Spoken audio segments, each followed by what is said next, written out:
harus dipikirkan. Mereka pergi ke Polda itu uangnya dari mana?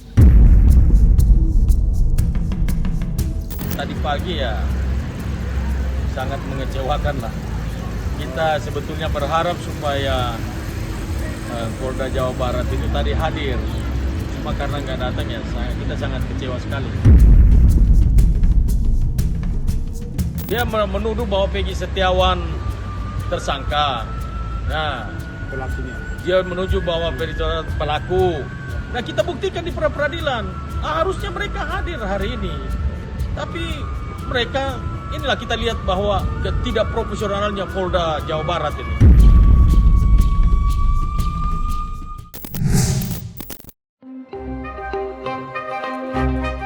Upaya penegakan hukum yang dilakukan penyidik Polda Jawa Barat dalam mengungkap kasus tewasnya Vina dianggap lambat, hingga muncul isu jika para narapidana yang saat ini mendekam dalam penjara hanyalah korban salah tangkap.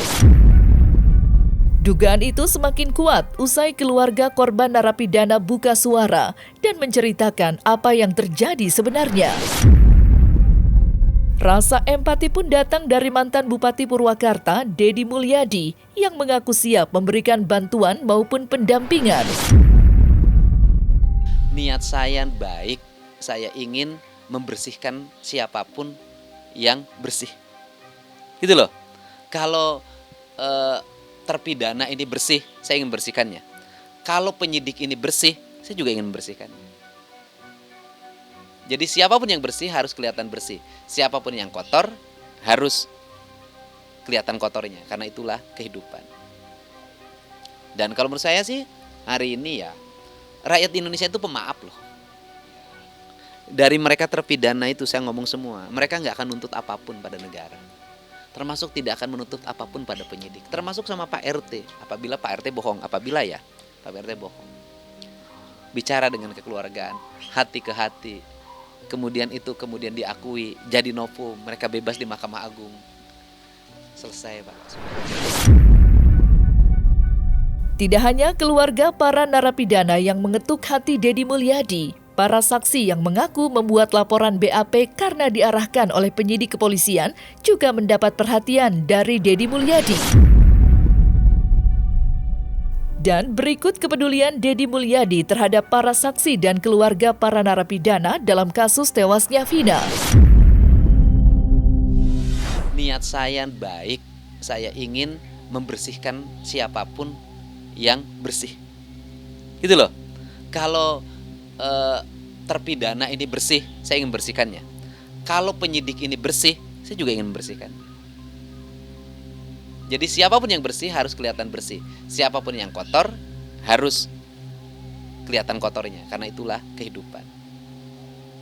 Dan kalau menurut saya sih hari ini ya rakyat Indonesia itu pemaaf loh.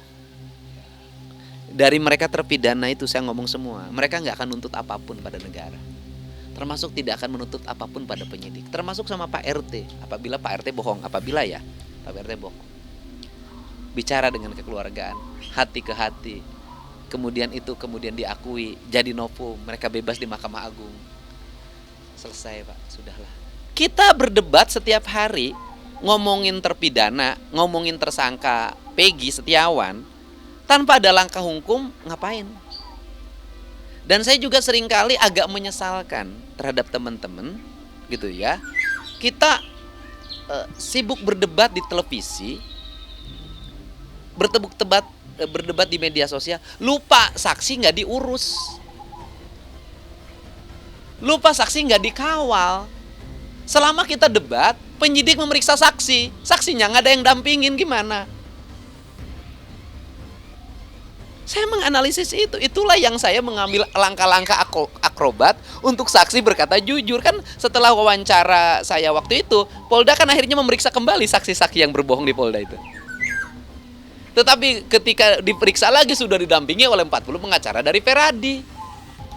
Sudah ada sopir pribadinya, sudah ada yang mobil yang antarnya. Dia pede dong, sebelumnya mereka datang sendiri, nyari ongkos sendiri, nggak didampingin. harus dipikirkan. Mereka pergi ke Polda itu uangnya dari mana? Dari Cirebon ke Polda membutuhkan 1 juta rupiah sekali pergi kalau nyewa mobil. Selama dia pergi, pekerjaannya ditinggal. Proses ini yang mengakibatkan saksi mudah dibujuk. Saya tahu. Sehingga saya beresin itu semua.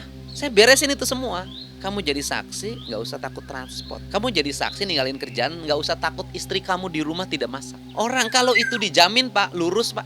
Apa nggak dipikirkan problem mereka? Saya tuh detil sampai bukan memikirkan ya, sampai nanya, kamu kerja berapa sehari? Kan pertanyaan selalu begitu. Gajinya berapa sebulan? Sehari berapa? Sebenarnya saya tuh lagi ngitung. Kalau kamu proyek sebulan, berarti kamu tuh segini kebutuhannya. Agar istri kamu tenang. Dan istri yang di rumahnya gak desek-desek. Udahlah Pak, capek-capek ngapain? Udah iyain aja lah, biar beres. Kan saya harus memikirkan juga mereka dong. Nanti ngurus PK, pergi ke tempat pengacara, pergi ke Jakarta, dia ninggalin dagangnya, ninggalin jadi kuli nyuci, kuli nyetrika. Ya saya kan harus membereskan bekal-bekal mereka. Sehingga mereka tenang, penuh kepercayaan diri. Kalau saya punya rasa, saya kan ngomong rasa subjektif, ya kan? Kalau rasa subjektif saya berdasarkan hasil penelusuran saya dan tadi dari waktu ke waktu saya perlihatkan, ya saya jujur aja meragukan. Masa orang berkumpul pada satu tempat yang sama dan secara bersama menyatakan memang mereka berkumpul, kemudian tiba-tiba ada pembunuhan di tempat yang lain mereka terlibat? Itu saja dasarnya. Sementara, nama Ibtu Rudiana kembali menjadi sorotan usai dinyatakan tidak melanggar kode etik dalam penanganan kasus tewasnya Vina pada tahun 2016 silam. Sebelumnya, Ibtu Rudiana telah dilakukan pemeriksaan oleh Propam Mabes Polri usai disebut-sebut melakukan berbagai pelanggaran dalam mengungkap dan menangkap para pelaku kasus tewasnya Vina. Lantas, seperti apa tanggapan Irjen Polisi Purnawirawan Riki Sitohang sebagai mantan Kepala Bidang Penyidikan Polri? Ada lagi pengacara lagi, saya sampaikan saja sekalian di sini.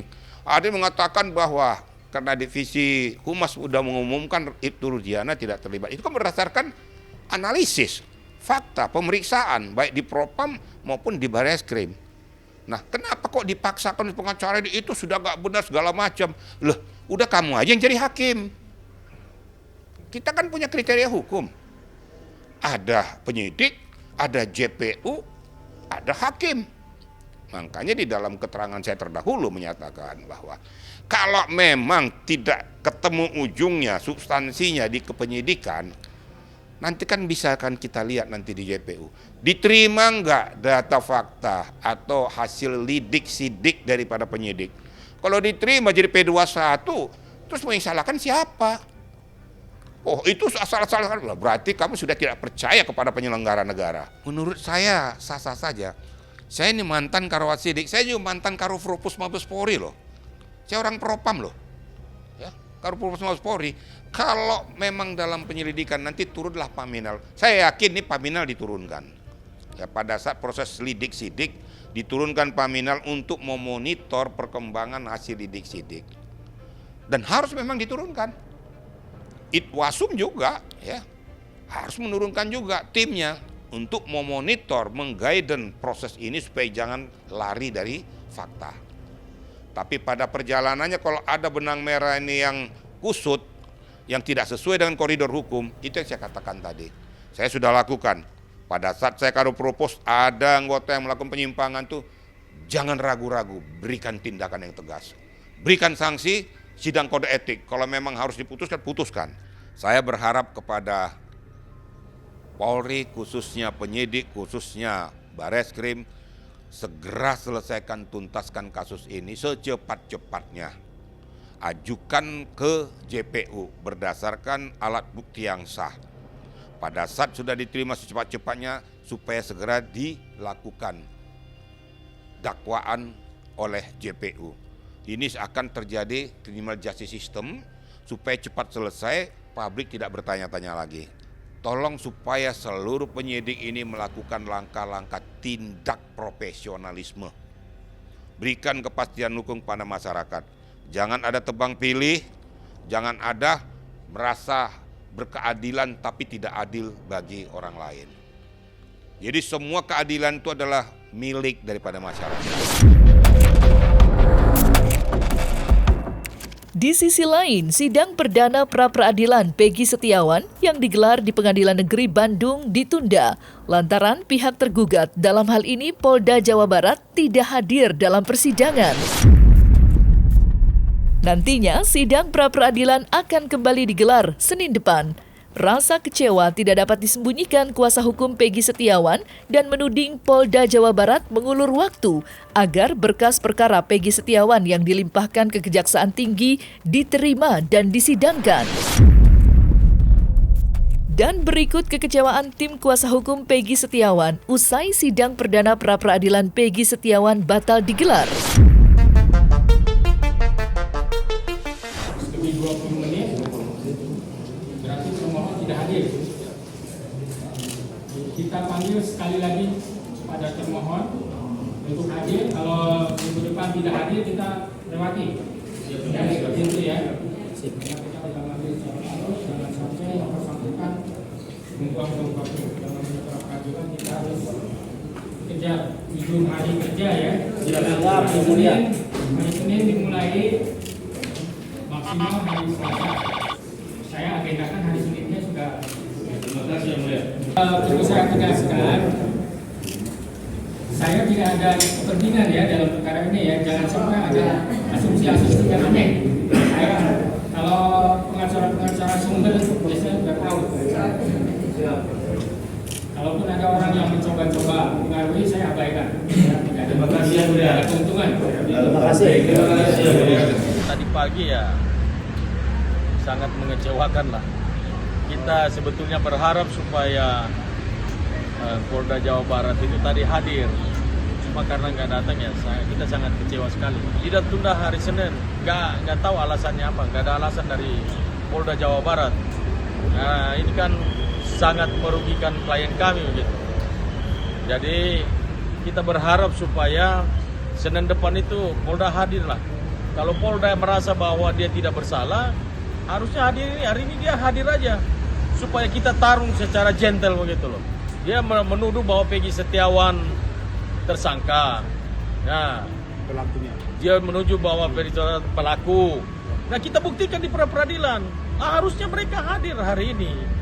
Tapi mereka, inilah kita lihat bahwa ketidakprofesionalnya Polda Jawa Barat ini. Peggy Setiawan baik-baik aja. Ya, cuma ya pasti agak kecewa lah kalau dengar penundaan seperti ini, karena pra-peradilan ini kan supaya menjawab apa yang menjadi pertanyaan oleh masyarakat selama ini. Itu yang kita harapkan.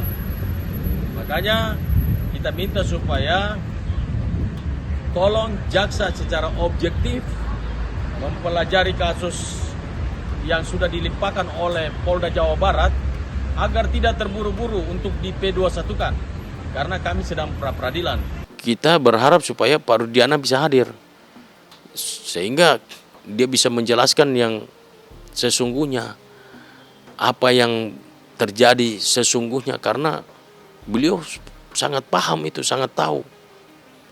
Menurut kami tim lawyer, kunci semuanya ini ada di Ibtu Rudiana. Jadi kita minta supaya polisi bisa hadirkan beliau di persidangan nanti. Persidangan pra-peradilan ini. Jadi kunci daripada semuanya ini itu ada di Pak Rudiana. Kalau Pak Rudiana itu bisa buka mulut dan berbicara jujur, maka saya yakin selain Indonesia ini jadi aman, damai dan tentram, masyarakat nggak dibikin bingung, juga anaknya di surga juga tersenyum.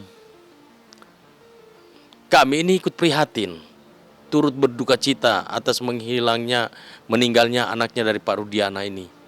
Kami sepakat sekali dengan polisi bahwa pelaku kejahatan harus dipidanakan, harus ditindak secara hukum yang berlaku di Indonesia. Ya, kalau dia dedernya, kalau memang pembunuhan berencana, apalagi otak pelaku, ya ancamannya itu kan hukuman mati dan seumur hidup. Kami sepakat. Tetapi janganlah sampai orang lain yang dijadikan tumbal. Ini menurut kami ini error in persona. Jadi 2 DPO ini bukan fiktif. Ya, kan dibilang fiktif. Saya juga bisa menduga juga begitu juga. Tetapi fiktif yang kalau bilang ini fiktif berarti berkas perkara kemarin itu, persidangan kemarin itu fiktif semua. Kan begitu. Nah, yang 2 DPO ini termasuk saya menduga, ini dugaan saya. Ini yang bisa menjawab semuanya ini adalah Ibtu Rudiana. Ibtu Rudiana transparan kepada masyarakat Indonesia dan transparan kepada Tuhan Yang Maha Kuasa. Di sini kan kita bisa lihat, masyarakat juga bisa menilai. Kenapa sih polisi harus takut? Jadi kalau polisi itu rasa benar, jangan buru-buru naikkan perkara ini. Biar aja tunggu dulu ada putusan dari pra peradilan ini, baru limpahkan ke kejaksaan. Karena kita sudah daftar prapit. Kalau polisi memang betul-betul merasa tidak bersalah, jangan, nggak usah dilimpahkan.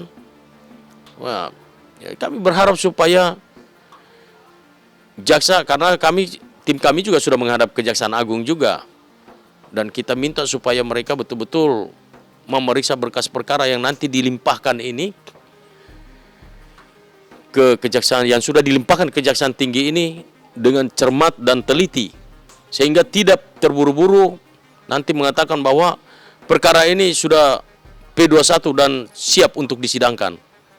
Nah, itu saya juga berharap agar supaya nanti Pak Presiden Joko Widodo dan Pak Presiden terpilih Pak Prabowo Subianto memperbaiki sistem peradilan di Republik ini yang carut-marut seperti sekarang ini. Itu harapan saya sebagai seorang advokat.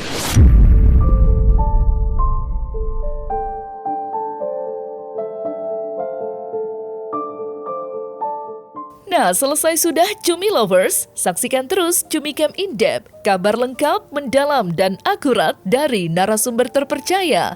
Dan jangan lupa untuk like, subscribe, dan juga share channel YouTube Cumi Cumi.